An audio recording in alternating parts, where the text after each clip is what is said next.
بسم الله الرحمن الرحيم. لا اله الا انت سبحانك اني كنت من الظالمين. طبعا طالعين من العيد عايزين طبق حرش. هنعمل بسم الله الكشري المصراوي اللي هو بتاع الحله الواحده. انا صراحه مش هعمل شعريه في المره دي، هعمله من غير شعريه.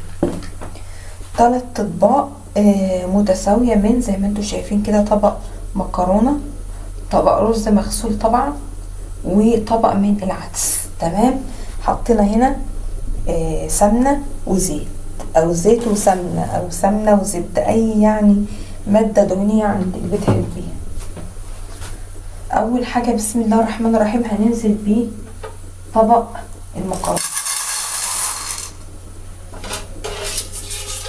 طبعا المكرونه لازم تاخد لون. لو انت عندك شعريه، انا ما حطيتش شعريه، هتنزلي بطبق الشعريه الاول عشان يتحمر.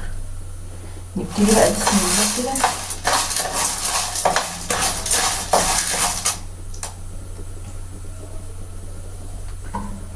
طبعا هندي لون حلو للمكرونه عشان تبقى لونها كده ذهبيه. تمام. وبعدين هنرجع تاني. بصوا بقى، طبعا زي ما انتم شايفين كده المكرونه عايزينها تكون لون واحد اهي.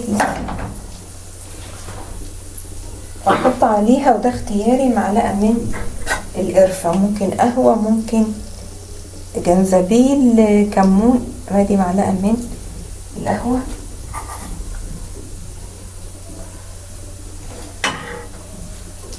زي ما قلت ممكن جنزبيل، قرفه، كمون، اي بهارات عندك عينك بيحبوها.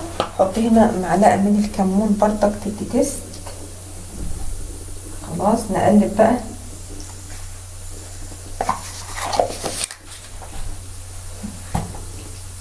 نحط فلفل اسمر، ده جنزبيل برضك حاجه يدي. لو عايزاه مشطشطه حطي فيجيتار او جنزبيل. تمام. هنقلب بقى بحيث ان المكرونه تاخد لون واحد.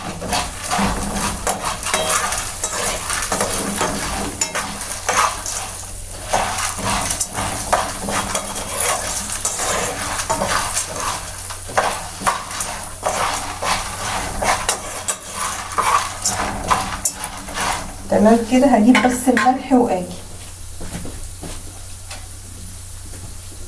الملح اهو نسيته. في المرحله دي بدات تاخد لون اصفر كده ذهبي خفيف، مش عايزاها محمره جامد اهي. شايفينها اهي. هنا بقى في طبق الرز المغسول، ادي رز بنفس الطريقه برضك، بنفس التشويح. برضه هياخد له 2 3 كده على النار تشويحه الرز اهي. نار يعني وسط قليله.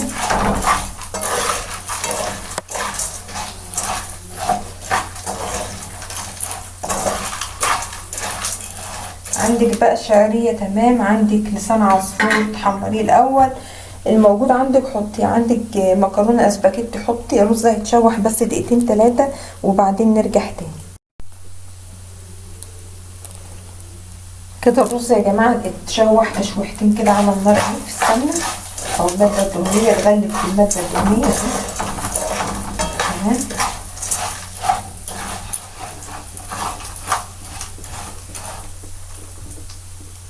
هنا ننزل بقى باخر طبق اللي هو العدس. لو كان عندك عدس بجبه كنتي سلقتيه بره شويه. عدس اصفر عادي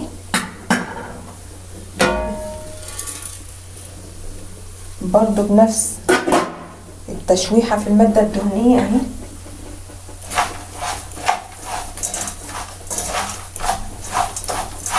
العدس يا جماعه برضك هيتشوح زي ما انتم شايفين مع الماده الدهنيه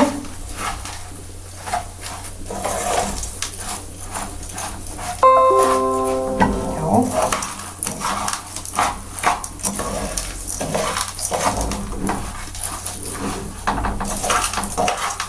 نسيبه بس 2 3 كده يتشوح. لو عايزه بقى تحطي توم ماشي، توم محمر يعني، او بصلايه تحمريها الاول. تمام. بس انا عايزه اعمله يعني ايه، مش حامي قوي على المعده. دقيقتين 3 كده الكل يختلط مع بعضه اهو.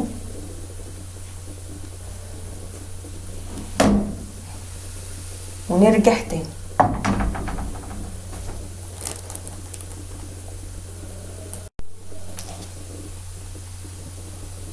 هنا بقى نظبط الملح بالمره اهو.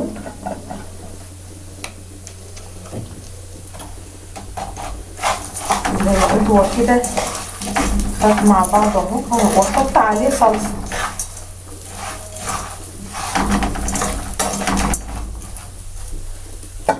برضو الصلصه اختياري، بس انا عايزاه يعني ايه مشطشط شويه. طبعا الشطه الصلصه فيها شطه، كنت حاطه مسبكه طماطم يعني اهي. حطيت عليها بقى صلصه وكاتشب برضه هنقلب فيه.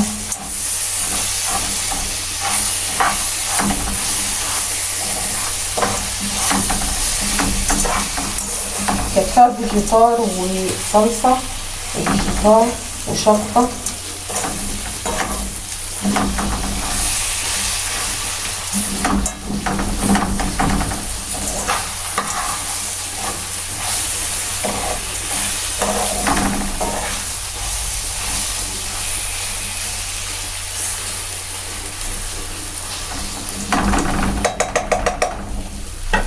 الفكرة طبعا كلها ان لما الحاجة دي تتشوح مع بعضها في السمنة بتطلع مش معجنة، وبتطلع ريحتها حلوة.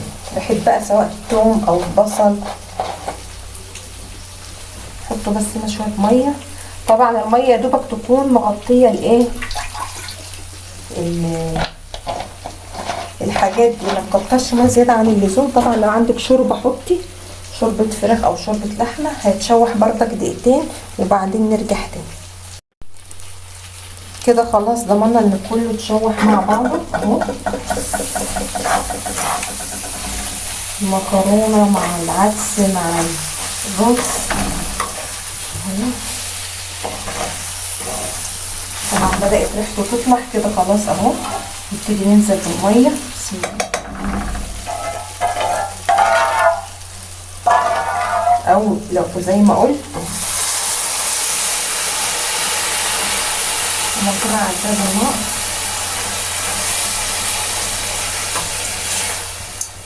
طبعا زي ما قلت يا جماعه لو عندكم شوربه ماشي، انا عايزه بس احط. ولو ميه مغليه تكون احسن. هزود بس ايه حوالي ربع كوبايه ميه مش كتير. طبعا هغطي عليه زي الرز عادي. المرحله دي بقى لو انت محمره بصل حطيها اهي. يا دوبك تكون الميه مغطيه.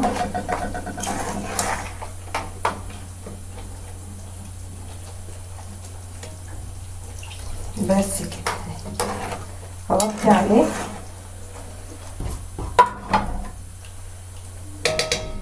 واول زي الرز اول طبعا ما اقلبه يستوي. عايزه تحط حته سمنه فلاحي. تمام. اول ما يستوي دلوقتي اول ما يغلي يستوي هنوطي عليه. احط الشياطه زي الرز عادي اهي. الشياطه اهي. وبعدين اوريكم في التصوير بس اما يتشرب الاول. ادي الشياطه اهي.